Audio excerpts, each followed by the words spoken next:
이 시간 우리 하나님의 말씀 보도록 하겠습니다. 구약성경 열왕기하 17장에 있는 말씀입니다. 어떻게 여호와를 경외할까라는 말씀의 제목을 가지고 우리가 함께 이 열왕기하 17장에 있는 말씀을 묵상하도록 하겠습니다. 이스라엘이 하나의 왕국, 통일 이스라엘 하나의 왕국이었는데, 그런데 이게 이제 남쪽과 북쪽으로 나뉘어졌어요. 언제 나뉘어졌냐면 이 다윗의 아들이었던 솔로몬 왕이 죽었을 때 그렇게 나뉘어졌어요. 솔로몬 왕이 죽고 난 다음에 이스라엘이 이렇게 남북으로 나뉘어졌는데, 그리고 난 다음에 북이스라엘 왕국이 한 210년이 지나고 난 다음에 이 북이스라엘 왕국이 멸망하였습니다. 북쪽에서 아수르가 이제 쳐들어와가지고 그래서 북이스라엘이 멸망하게 되었는데, 이 지도를 보시면 이 북쪽이 이제 파란색 부분이 북이스라엘 왕국이고 남쪽에 이제 노란색 부분이 남유다 왕국이에요.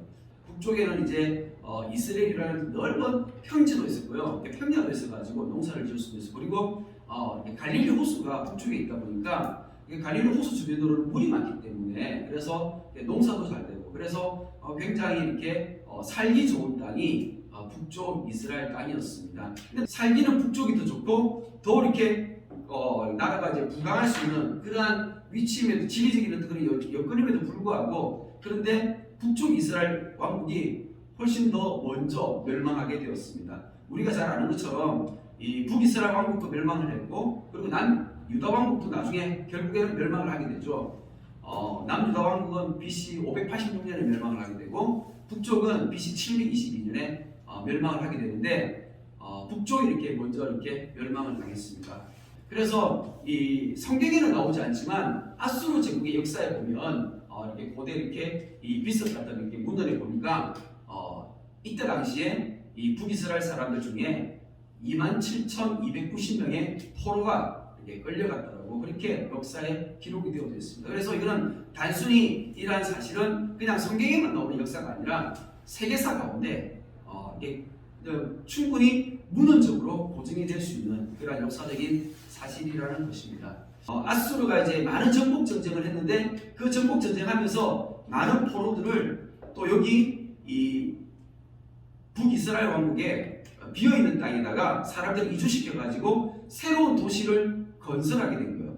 그러면서 이제 남아 있는 북이스라엘 왕국 사람들과 같이 이렇게 섞여서 살게 되어지는 것이죠. 이렇게 섞여 살게 되면서, 그러면서 이 북이스라엘 왕국은 특별히 이제 그 지역을 이제 사마리아, 원래 거기 이제 수도가 이제 사마리아인데, 그 사마리아 지역에 많은 사람들이 몰려 살면서 그 사람들을, 그 섞여진 그 사람들을 사마리아 사람들이라고 이야기를 하게 됩니다. 그래서 나중에 이제 예수님 당시, 우리가 신약 성경을 보면 예수님 당시 때 보니까 유대인들이 사마리아 사람들을 되게 싫어해요. 사마리아인들을 이제 굉장히 무시하고 굉장히 이제 싫어하게 되는데, 그 이유가 뭐냐면 사마리아 사람들은 원래 북이스라엘 사람들은 남쪽 유대인들하고 같은 민족인데, 그런데 이 아수르에 멸망하면서 그 지역에 남아있던 사람들이 아수르 정책에 의해 가지고 혼혈족이 되어가지고 섞여버린 거예요. 그래서 서로 이제 같이 살다 보니까 같이 결혼도 하게 되고, 그러면서 이제 섞여버려가지고, 그래서 그 섞여버린 사람들, 그러니까 순수 혈통이 아니죠. 이 남쪽 유다 사람들이 봤을 때는 순수 혈통이 아니니까, 그래서 그 혼혈족들을 사마리아 사람들이라고 하면서 멸시하게 되고 미워하게 되고 굉장히 무시하게 되고 그랬던 사람들이 바로 이 사마리아 사람들이 되는 것입니다. 그래서 이 사람들은 혼혈족들은 아수르 정책에 의해서 새롭게 생겨나게 된 그런 어떤 새로운 민족 같은 그런 정체성을 가진 사람들이 되었습니다. 자, 그런데 이 사람들은 하느님을 잘 섬겼을까요? 그렇지 않죠. 이 사람들은 아수르 정책에 의해서 다른 이방 지역에서 흘러들어온 사람들이었잖아요. 다른 이방 지역에서 이 북이스라엘 왕국 사마리아 지역으로 흘러들어오다 보니까 그 사람들이 올 때 그냥 온 것이 아니라 자기들이 믿던, 자기들이 섬기던 그 우상을 가지고 와가지고 그 땅에서, 그 이스라엘 땅에서 우상을 섬기게 되는 거예요. 우상을 막 섬기게 되는 것이죠. 근데 우상을 이제 많이 이제 사람들이 섬기다 보니까 하나님을 섬기지 않고 우상을 섬기다 보니까 하나님 마음에 들지 않죠. 하나님께서 사자를 풀어놓으셨어요. 사자 몇 마리 풀어가지고 사자들이 막 돌아다니는 거예요. 사자가 돌아다니면 어떻게 됩니까? 난리가 나겠죠. 난리가 날 거 아니죠. 그래서 사자들이 막 돌아다녀서 난리가 나가지고 막 사람들이 이제 물려가지고 찢겨서 죽은 거예요. 그래서 이제 사람들이 이제 막 이제 죽고 막 이런 사태가 나다 보니까 어떤 사람이 아수르 왕에게 이 사건을 이제 이 사실에 대해서 전달하게 된 거예요.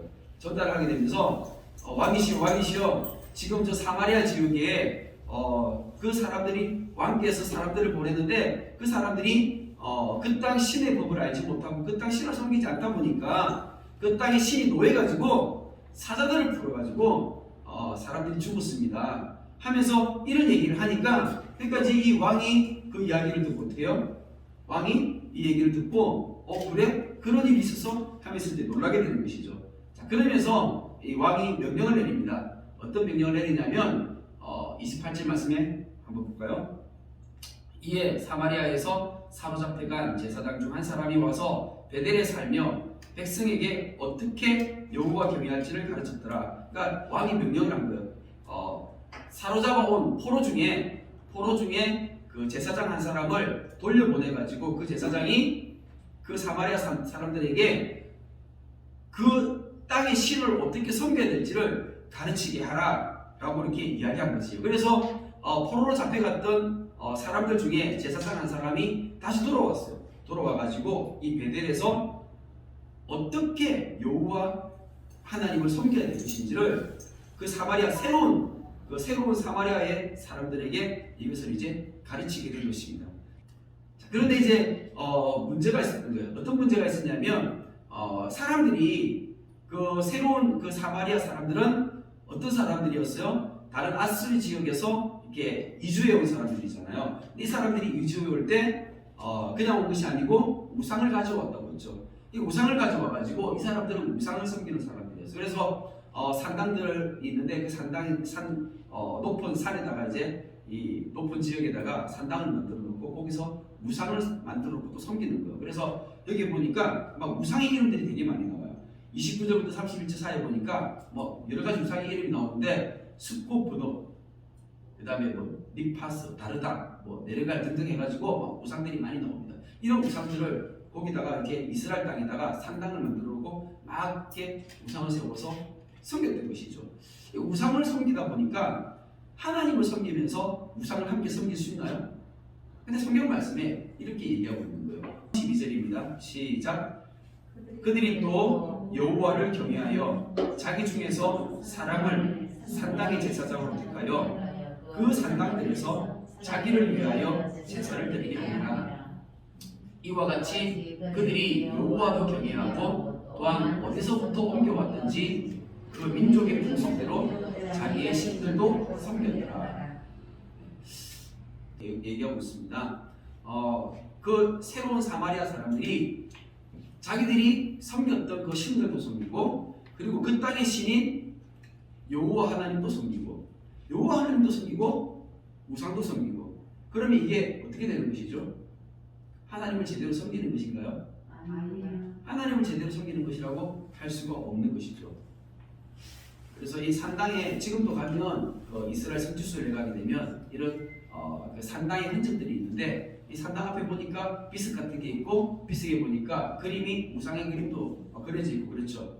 이런 것들이 지금도 그 고고학적으로 이렇게 유적으로 남아 있습니다. 그러면 우리가 하나님을 섬기되 어떻게 섬겨야 되는 것인가?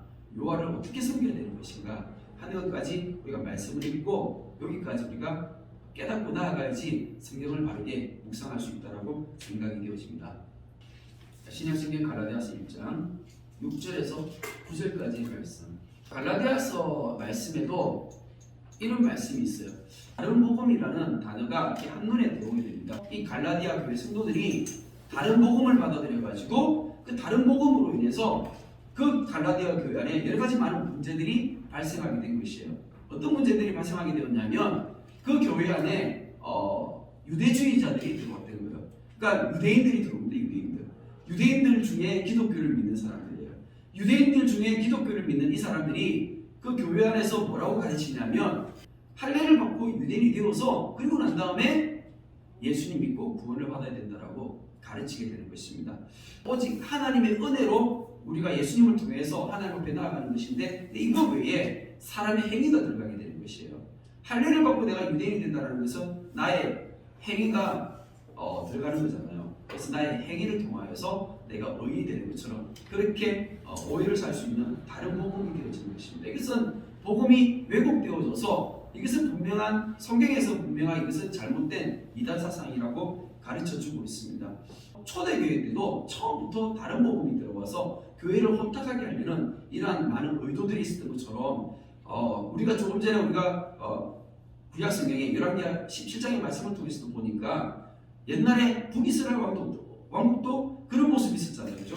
그 사마리아 지역에 하나님을 믿는 여호와 하나님만을 섬기는 그 믿음에서 뭐가 들어온 거예요? 우상을 섬기는 그 신앙이 들어와가지고 섞여버려가지고 혼합 종교가 되어버린 겁니다. 그래서 예수님 당시 때는 사람들이 그 혼합 종교를 가지고 있는 그 그 사마리아 사람들을 굉장히 멸시하고 무시하게 되어지는데, 그런데 이런 시대, 이런 사상과 이런 모습들은 그때만 있었던 것이 아니라 지금 우리가 살아가는 이 시대에도 똑같이 있어요. 없는 게 아니에요. 지금도 교회 안에 다른 복음이 있다는 것을 우리가 깨닫고 이것이 나에게는 없는지 한번 되돌아보는 시간이 되었으면 좋겠습니다. 열왕기상 12장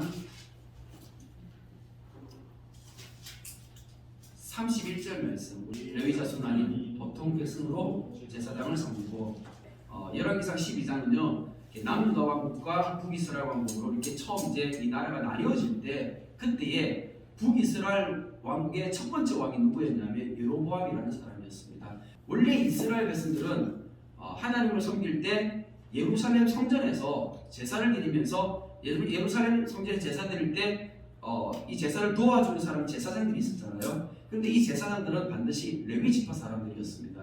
그런데 이 여로보암이 북이스라엘 왕국에 베델과 다니다가 산당들을 만들고 그 산당들에서 제사를 지내는데, 근데 이 제사를 지낼 때 레위 지파 아닌 일반 백성들로 제사장을 삼은 거예요.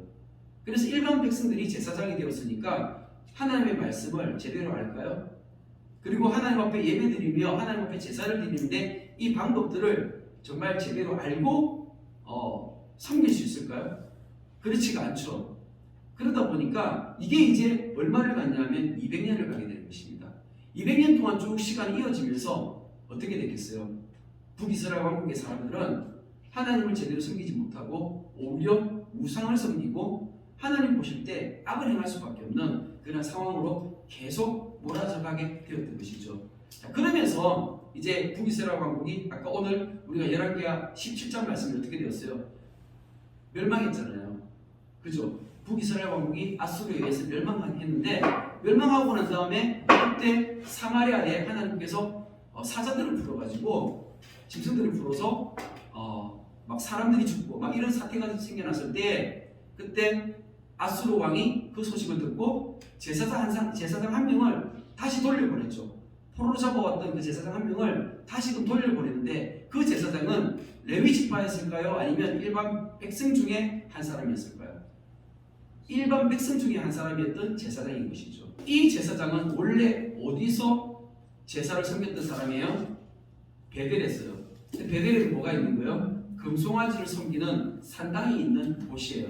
그러니까 이 제사장은 원래 베델에서 일반 백성으로서 제사장이 된 사람이며, 그리고 이 사람은 하나님을 섬기는 것이 아니고 금송아지 우상을 섬기는 사람이었던 거예요.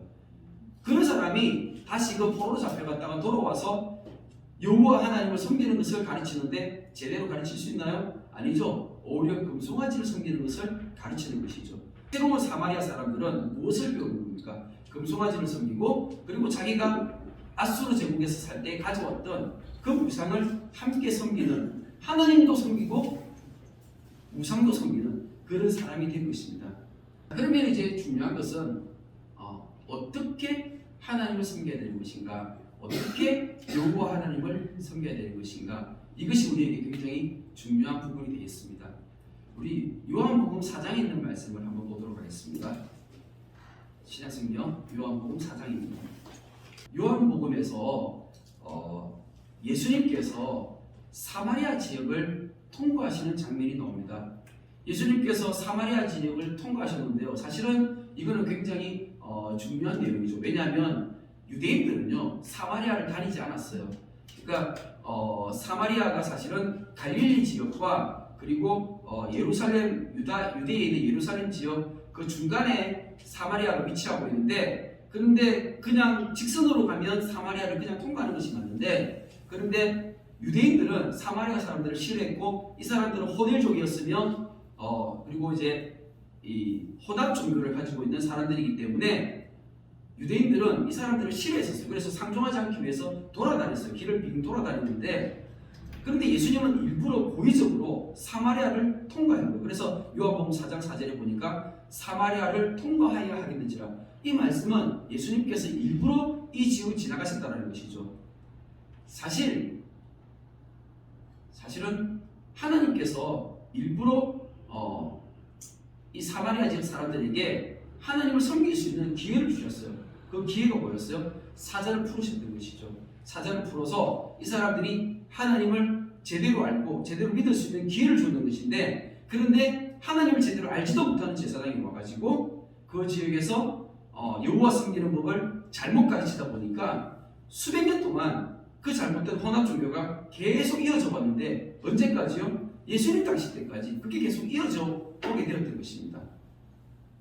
700년이 넘는 시간 동안 그렇게 그것이 계속 이어져 오게 되어졌는데, 그런데 예수님께서 이 지역을 지나가시면서 일부러 지나가시면서 한 여인을 만나셨던 거예요. 그 여인이 바로 사마리아 지역의 이 수가성 우물가에서 예수님께서 한 여인을 만나셨던 것입니다. 근데 이 여인의 마음 가운데는 상처가 있었어요. 그리고 갈급함이 있었어요. 무엇에 대한 갈급함이냐면 하나님을 만나고자 하는 마음, 예배에 대한 갈급한 마음이 있었던 것이에요. 그래서 이 여인은 예수님을 만났을 때 예수님, 어떻게 하면 내가 예배다운 예배를 드릴 수 있을까요? 이 질문을 예수님께 한 것이에요. 그러니까 예수님께서 그때 답변하셨던 말씀이 24절 말씀에 하나님은 여기시니 예배하는 자가 영과 진리로 예배할지니라 라고, 예배에 대해서 어떻게 예배해야 되는지를 구체적으로 말씀하시고 가르쳐주고 계셨습니다. 먼저 예수님께서 이렇게 얘기하십니다. 하나님은 여기시다라고 말씀하십니다. 하나님은 사람의 눈에 보이지 않는, 하나님은 여기세요. 하나님은 여기시기 때문에, 그러면 우린 사람은 육적인 눈으로 하나님을 볼 수가 없잖아요. 그러면 예배라는 게 뭐냐면 하나님과 사람이 만나서 교제하는 것인데, 그런데 하나님과 사람이 만나서 교제하기 위해서는 영이신 하나님을 육적인 눈으로 볼 수 있나요? 육적인 눈으로 볼 수 없기 때문에 영이신 하나님을 어떻게 만나서 교제할 수 있나요? 영이신 하나님은 사람의 영이 하나님과 교제할 수 있다는 것이에요. 자, 그런데 어떻게 그러면 사람의 영이 하나님과 교제할 수 있는가? 그 비밀이 바로 영과 진리인데, 여기 진리라는 말이 예수님께서 요한복음 14장 말씀에 보면 내가 곧 길이요 진리요 생명이다라고 말씀하고 계십니다. 예수님께서 내가 곧 진리라는 거예요. 그러니까 진리는 뭐냐면 예수님께서 말씀하시고 예수님께서 가르쳐주셨던 그 모든 말씀들이 진리인 거예요. 그래서 우리가 하나님의 말씀 대신 이 예수님의 말씀을 우리가 받아들이는 거예요. 예수님의 말씀을 듣는 거예요. 예수님의 말씀, 하나님의 말씀을 우리가 받아들이게 되고 듣고 내 마음속에 새기는 거예요. 이게 뭐예요? 내 마음속에 새기는 거예요. 우리가 지난주 말씀을 통해서 배웠잖아요. 이것이 바로 내가 새 언약을 통해서 내 마음속에 예수님의 말씀을 새기는, 이거 똑같은 거예요. 그러니까 진리 대신 그 예수님의 말씀을 내 마음속에 새기는 거예요. 말씀을 듣고 내가 그 말씀을 깨달아서 이 말씀대로 내가 살아가고자 하는 그 마음이 내 마음속에서부터 일어나는 것이죠. 그렇게 되면 원래는 사람이요, 이 땅에 태어났을 때 어떻게 태어나냐면 사람은 영이 죽은 상태예요. 왜냐하면 아담 이후로 우리가 이 땅에 태어나는 사람들은 다 영이 죽어 있는 거예요. 그런데 그 죽어 있는 영이 내 속에 있는 양심이 예수님의 말씀을 통해서 양심이 반응을 하게 되는 거예요. 내 안에 있는 이 양심이 예수님의 말씀, 하나님의 말씀을 통해서 반응을 하면서 죽어있던 내 영이 깨어나게 되고 살아나게 되는 거예요. 그러면서 살아난 내 영이 영이신 하나님과 교제하게 되는 거예요. 이걸 뭐라 한다고요? 예배라고 하는 거예요. 예수님께서 하나님은 영이시니 예배하는 자가 영과 진리로 예배할지니라, 이 말씀은 바로 이렇게 이해하시면 되는 것입니다. 그래서 내 안에 하나님의 말씀이 새겨져서 내 마음 가운데 하나님의 말씀을 통해서 내 영이 살아나게 되는 거예요. 내 영이 살아남을 통해서 이제 내가 한 주간 하루하루의 삶을 살아가면서 어떻게 살아가는 거예요? 내 영이 하나님을 찬양하게 되고 내 영이 하나님을 기뻐하게 되고 내 영이 하나님을 예배하면서 그렇게 하나님과 교제하면서 늘 하나님과 동행하는 그 삶을 살아가게 되는데 이것이 진짜 예배라는 거예요. 그래서 예수님께서 말씀하신 것이죠. 이 사마리아 여인은 당신들 유대인들은 예배할 곳이 예루살렘에 있다 하이더이다.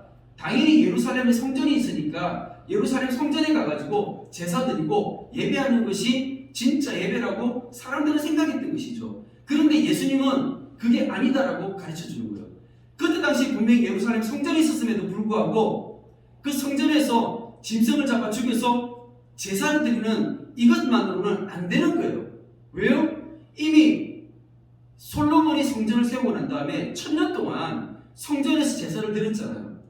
1000년 동안 성전에서 제사를 드렸는데 하나님을 바르게 올바르게 예배했나요? 아니죠. 이스라엘 백성들이 1000년 동안 성전에서 제사를 드렸지만 하나님을 올바르게 예배하기보다는 오히려 하나님의 진노만을 샀잖아요. 하나님을 제대로 섬기지 못했던 거예요. 그러니까 하나님께서 예배의 본질에 대해서 진짜 예배가 무엇인지 그 예배를 올바르게 가르쳐주고 말씀하고 계신 거예요.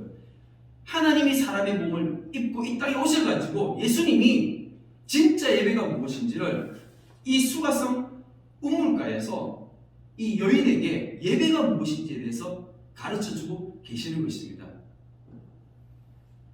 예배는요, 하나님의 말씀을 내가 읽고 듣고 깨닫는 가운데 내 마음속에 하나님의 말씀이 새겨져서 이 말씀이 새겨진다는 것은 내가 하루하루 삶을 살아가는데 늘 이 말씀이 내 마음속에 새겨졌기 때문에 기억이 나죠.